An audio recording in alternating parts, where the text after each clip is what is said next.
आप सबका दिल से स्वागत है टाइम ट्रैवल। ये एक ऐसा शब्द है जिसे सुनते ही हमारे दिमाग में सबसे पहली चीज़ आती है, क्या टाइम ट्रैवल सच में हो सकता है? क्या लोग सच में पास्ट में जा सकते हैं या फ्यूचर में जा सकते हैं? और समय समय पर बहुत सारे लोगों ने ये दावा किया है कि वो पास्ट में जाके आए हैं, फ्यूचर में जाके आए हैं, और वही लोगों ने अपने साथ जो चीज़ें हुई है उसे शेयर किया है इंटरनेट द्वारा। और टाइम ट्रैवल को लेकर ये भी देखा गया है कि बहुत बार डिबेट हुई है, जहां बहुत लोगों ने माना है कि टाइम ट्रैवल होता है, टाइम मशीन होती है, और बहुत लोगों ने इनकार किया है कि टाइम ट्रैवल जैसी कोई चीज़ नहीं है। लेकिन आज जो मैं आपको कहानी बताऊंगा टाइम ट्रैवलर की, दो कहानी बताऊंगा। सच्ची कहानी है, इंटरनेट पर है, आप जाकर चेक कर सकते हो। जब आप ये कहानी सुनोगे तो आप बोलोगे ऐसा हुआ है, आप शॉक रह जाओगे। बहुत इंटरेस्टिंग कहानी है। आज का वीडियो होने वाला है बहुत मस्त। हम कहानी चालू करें उसके पहले जो हम रोज़ करते हैं, एक छोटी सी प्रेयर और कहानी चालू करते हैं।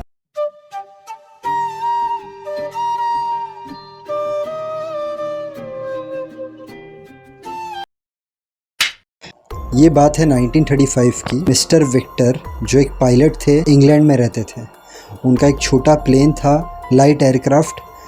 उन्हें उस प्लेन की टेस्टिंग करनी थी। अब स्कॉटलैंड से उन्होंने उनका सफ़र शुरू किया। आसमानों में चल रहे हैं, सब चीज़ें ठीक है। हर बार वो जो रास्ते से जाते थे, इस बार वो सोचते हैं क्यों ना मैं कोई नया रास्ता लूँ, और एडिनबर्ग के पास वाला रास्ता उन्होंने चुना। अब होता क्या है, वो रास्ते से वो जाते हैं तो नीचे एक एयरफील्ड वो देखते हैं जो काफ़ी पुराना है, टूटा फूटा है। वो रनवे को आप समझ लो जैसे जंगल जैसा बन गया है। वो एयरफील्ड क्रॉस करते हैं, उनकी डेस्टिनी पे पहुंचते हैं। उन्हें थोड़ा काम था तो 8 दिन वहाँ पर रुकते हैं, काम ख़त्म करते हैं और रिटर्न आने के लिए निकलते हैं। अब जब वो रिटर्न आ रहे थे तो उन्होंने वही रास्ता लिया था जो जाते वक्त लिया था, और वही एयरफील्ड फिर से आया।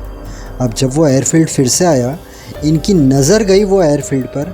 वो एयरफील्ड पर कुछ अलग था।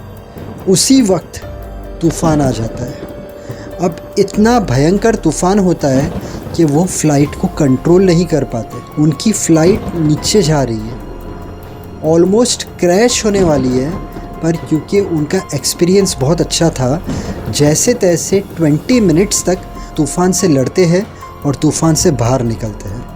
जैसे वो तूफ़ान से बाहर निकलते हैं, सब चीज़ें नॉर्मल होती है, तो उन्हें वही एयरफील्ड दिखती है जो जाते वक्त दिखी थी, जो टूटी फूटी थी। पर इस बार नज़ारा चेंज है। अब विक्टर जब नीचे देखते हैं, वो एयरफील्ड बहुत नई लगती है, न्यू लगती है। वो एयरफील्ड पर वो 4 प्लेन देखते हैं जो येलो कलर के हैं, जबकि गवर्नमेंट ने प्लेन का कलर 1935 में सिल्वर डिसाइड किया है। तो विक्टर शॉक हो जाता है। उसके बाद विक्टर को दिखते हैं थोड़े मैकेनिक घूम रहे हैं।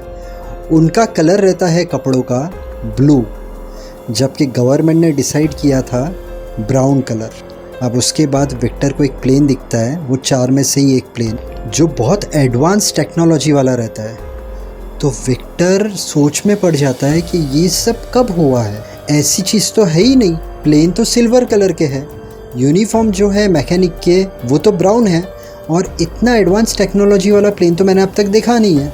तो वो एकदम शॉक हो जाता है और फिर से तूफ़ान आता है। बट इस बार विक्टर उस तूफ़ान से अच्छी तरीके से निकल जाता है, और फिर से उसे एयरफील्ड दिखता है जो टूटा फूटा है। वो लैंड करता है, उसके फ्रेंड लोग के साथ बात करता है कि मेरे साथ ऐसा ऐसा हुआ। कोई उसकी बात पर यकीन नहीं करता है, सब उसका मजाक उड़ाते हैं।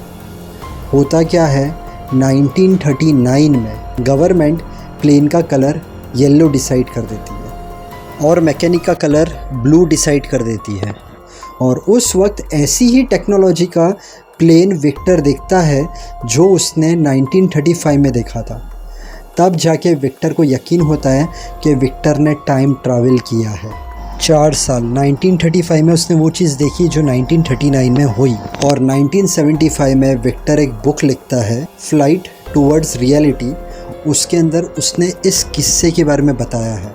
ऐसी एक दूसरी कहानी बताता हूँ आपको। 2 नवंबर 2000 एक वेबसाइट थी टाइम ट्रैवल इंस्टीट्यूट की, जहाँ पर टाइम ट्रैवल के बारे में चर्चा हो रही थी।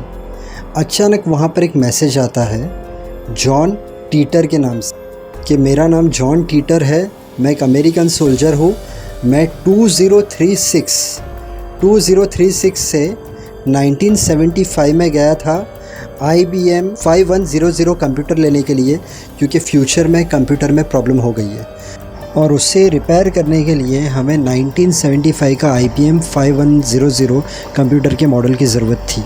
1975 से मैंने वो कंप्यूटर ले लिया और मैं 2000 में रुक गया हूँ क्योंकि मुझे पास्ट देखना था। अब ये मैसेज जब लोग देखते हैं तो लोग मजाक उड़ाते हैं, कुछ भी बोल रहा है, तुझे पब्लिसिटी चाहिए, तुझे फेमस होना है, तेरे पास क्या प्रूफ है, तो वो टाइम मशीन की पिक्चर्स भेजता है। तो भी लोग बोलते हैं ऐसे तो कुछ भी हो सकता है, इसमें हम थोड़ी मान सकते, कुछ फ्यूचर प्रेडिक्ट करके बता।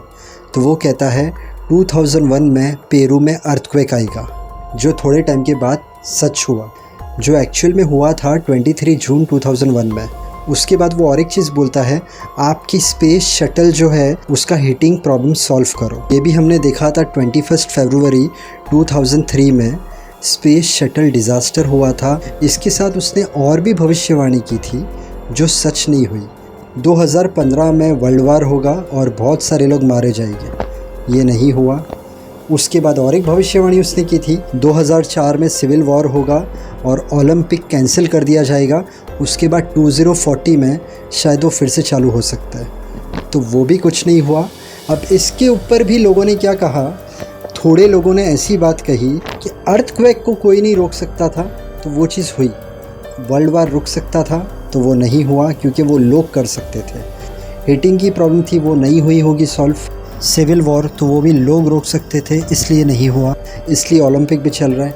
24 मार्च 2001 में उसका लास्ट मैसेज आया कि मैं फिर से फ्यूचर में जा रहा हूँ। तो अब ये सब बातें भी इंटरनेट पर है, कितनी सच कितनी झूठ हमें नहीं पता है। वो जो प्रेडिक्शन उसने किया था वो एक कोइंसिडेंट होगा इसलिए हुआ, या फिर सच में ऐसा कुछ था। इसके डीप में भी अगर हम गए तो भी हमें क्वेश्चन मार्क ही मिलेगा। अब इसमें हमें डीप में जाने की ज़रूरत नहीं है। विक्टर की टाइम ट्रैवल की स्टोरी इंटरनेट पर है, मुझे पता चली, मैंने शेयर की। जॉन टीटर की स्टोरी इंटरनेट पर है, मुझे पता चली, मैंने शेयर की। अंत में यही बोलूँगा, मेहनत करते रहना, ऊपर वाले पर विश्वास रखना। अगर आपका कोई काम नहीं हो रहा है, थोड़ा सब्र, पेशेंस, काम हो जाएगा। फेल होने से डरना मत, उसमें से कुछ सीखना। हर इंसान जो दिल से मेहनत करता है, माँ बाप को खुश रखता है, सबसे अच्छी तरीके से रहता है, उसे कामयाबी ज़रूर मिलती है। पूरे दिन में ट्राई करना 6 से 8 गिलास पानी पीने की। इसके अलावा थोड़ा वॉकिंग, थोड़ा जॉगिंग, थोड़ी एक्सरसाइज कर लेना, इससे आपकी हेल्थ अच्छी रहेगी। वीडियो अच्छा लगे तो वीडियो को लाइक करना, चैनल को सब्सक्राइब करना। Thank you so much. God bless and wish you a very happy life.